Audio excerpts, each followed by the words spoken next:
दोस्तों, मैं हूं तुलेश्वर श्रीमाली और मेरा यूट्यूब चैनल है टीके श्रीमाली। तो आप लोग मेरे यूट्यूब चैनल को सब्सक्राइब कीजिए, लाइक कीजिए और जमकर शेयर कीजिए। संगवारियों, मैं आप लोगों को Raipur Gariaband national highway NH 130 पर ले जा रहा हूं। वहां का आप लोगों को दृश्य दिखाने के लिए पारी और सोड़ू नदी उफान पर है और NH 130 जो डूब गया है बारूका से पंटोरा तक।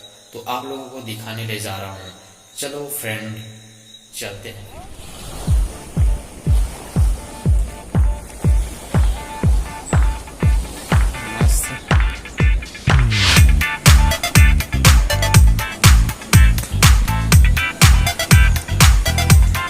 ये है गरियाबंद रायपुर मार्ग।